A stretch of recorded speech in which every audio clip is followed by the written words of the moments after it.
The name of Genghis Khan still echoes across history as the ultimate symbol of conquest and domination.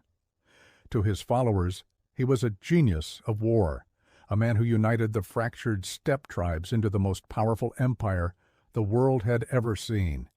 To his enemies, he was a terror, a storm of destruction that left entire cities burning and populations erased. But beyond the battles, sieges, and campaigns lies another story, one written in the suffering of women.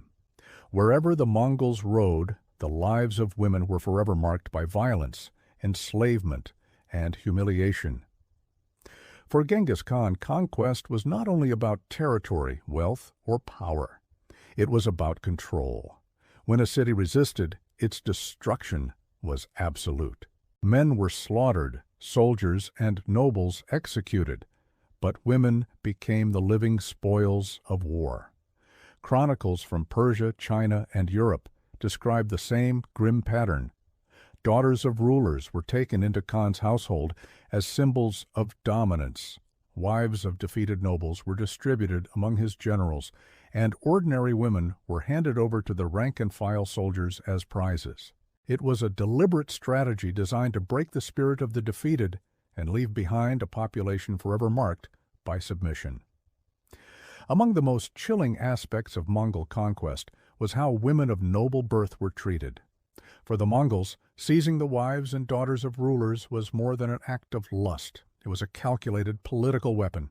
When Genghis Khan conquered the Khwarezmian Empire in 1221, reports tell of the empress and her daughters being forced into his camp.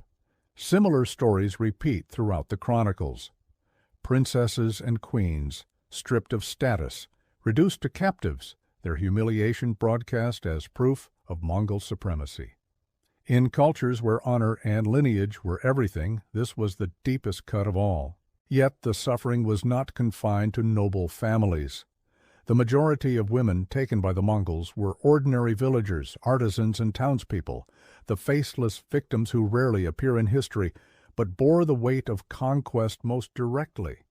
After the sack of a city, women were rounded up and divided. Soldiers chose among them sometimes violently, with little regard for consent.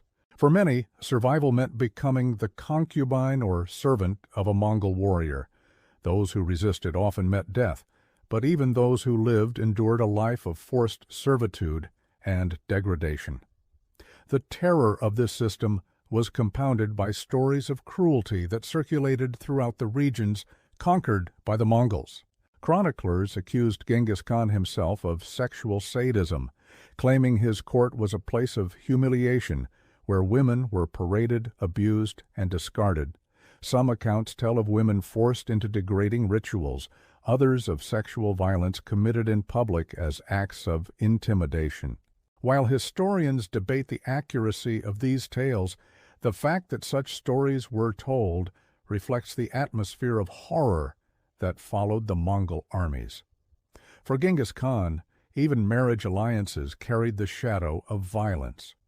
When he took wives or concubines from conquered families, it was framed as an act of union, but it was really a gesture of domination.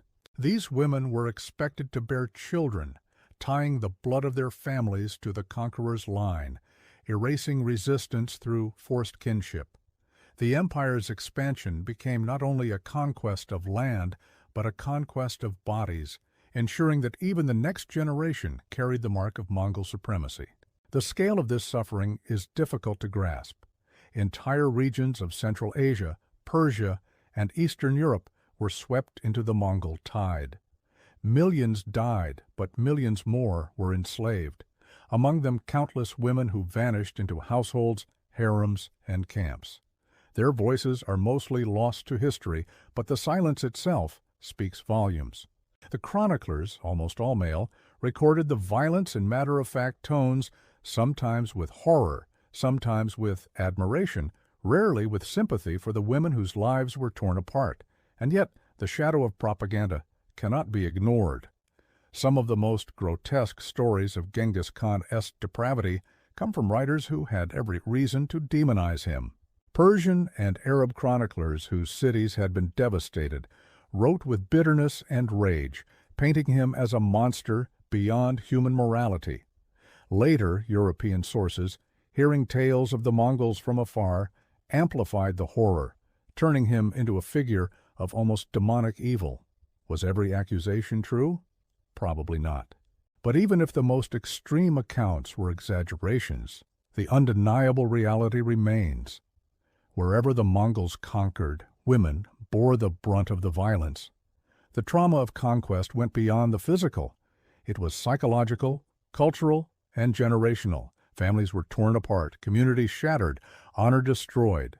In societies where women were the keepers of tradition, their violation was also the violation of culture itself. For Genghis Khan, this destruction was part of the strategy.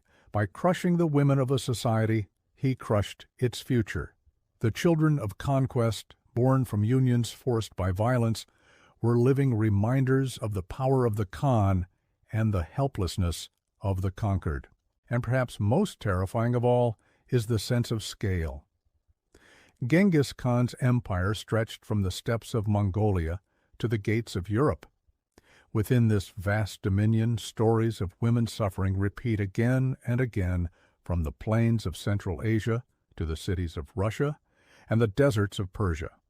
No corner of the empire escaped the shadow.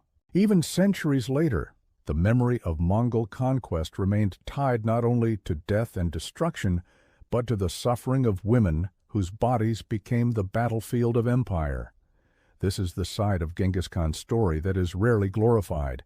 We hear of his brilliant tactics, his lightning cavalry, his unification of tribes. But behind the legend of the conqueror is the reality of women's agony, the untold stories of those who had no voice in the chronicles of war. Their suffering is a reminder that conquest is not only measured in lands won or armies defeated, but in the silent tears of those who endured its aftermath. As the Mongol Empire solidified, Genghis Khan's dark legacy continued through his descendants. The empire's rulers inherited not only his strategies of war, but also the practices that placed women at the center of conquest and submission. His sons and grandsons, like Ogadai, Munka, and Kublai, maintained vast harems filled with women taken from conquered lands.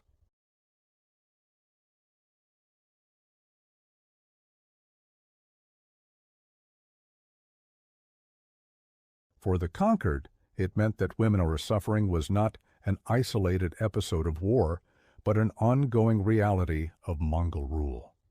In fact, the Mongol system institutionalized the use of women as part of empire building. Laws enforced through the Yasa, the supposed code attributed to Genghis Khan, included provisions for marriage alliances, concubinage, and inheritance that often reduced women to objects of political strategy. To secure loyalty, Mongol leaders would distribute women as gifts to trusted generals or allies. The line between alliance and enslavement blurred completely. For many, this meant that survival depended on submission and resistance was futile. Stories of cruelty during this period grew darker with each generation. Chroniclers claimed that women were forced to entertain Mongol leaders with humiliating games or subjected to public acts of degradation designed to instill fear. Whether embellished or not, these accounts reveal how deeply the Mongols' enemies associated them with sexual violence and domination. For the people who lived under the shadow of the empire, the image of the Mongol conqueror was inseparable from the image of women's suffering.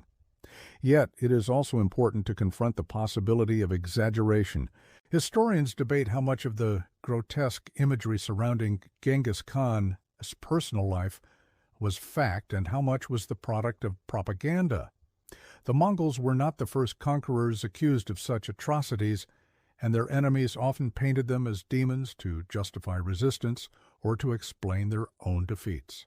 Some scholars argue that certain stories, like the most sadistic rituals attributed to Genghis Khan, may have been symbolic, intended to portray him as the ultimate violator of civilization. Still, even stripped of exaggeration, The reality of widespread enslavement, forced concubinage, and sexual violence cannot be denied. For the women themselves, the scars of this era were lasting. Generations lived with the knowledge that their ancestors had been captured, enslaved, or forced into dynastic unions. In Central Asia and beyond, entire bloodlines trace back to the children of conquest, born from violence but folded into the empire's lineage. Modern genetic studies suggest that millions alive today descend from Genghis Khan or his male relatives, a fact often celebrated as proof of his biological legacy. But beneath that statistic lies a far darker truth, that many of those genetic lines began with women who had no choice. The Mongol conquests also reshaped how later societies thought about warfare and its victims. For centuries afterward, the memory of Mongol brutality was invoked as the ultimate example of what unchecked power could do. Cities that resisted them became ghost stories for future generations, and women's suffering remained one of the most terrifying elements of their legend. Even when the empire fractured and Mongol khanates adopted local religions and customs, the association of Mongol power with women's subjugation remained part of the historical imagination. It is striking to consider how the story of Genghis Khan is told today. In Mongolia, he is revered as a national hero, a unifier, a symbol of strength. In global history, he is often remembered as a brilliant strategist who revolutionized warfare and trade, laying the foundations for the Silk Road's expansion. Yet rarely do these narratives dwell on the cost borne by women, the silenced half of history. Behind the myths of genius and leadership lies a hidden empire of trauma, where women were not only collateral damage, but central targets of conquest. This duality, genius and brutality, progress and horror, defines Genghis Khan's legacy. He built one of the largest empires in history, but he did so through methods that inflicted deep suffering, especially on women. To ignore this side of the story is to tell only half the truth. History is not just the tale of great men and their victories, but also the record of those who endured their violence in silence. When we examine the life and conquests of Genghis Khan, we must remember the countless unnamed women whose lives were destroyed, whose dignity was stripped, and whose voices were erased. Their suffering is as much a part of history as the cavalry charges and political maneuvers. To look away from their pain is to let the conqueror's legend stand unchallenged, unbalanced, incomplete. In the end, the story of Genghis Khan is not only about empire, but about humanity, both its heights and its darkest depths. His name may inspire awe for military brilliance, but it should also remind us of the cost paid by those who had no choice, no voice, and no power. The women who suffered under Mongol rule remain, even centuries later, the most haunting witnesses to the true price of conquest. If you found this exploration of Genghis Khan's darker legacy compelling, make sure to like this video, share it with others interested in uncovering hidden truths of history, and subscribe for more deep dives into the brutal, shocking, and often forgotten sides of our past.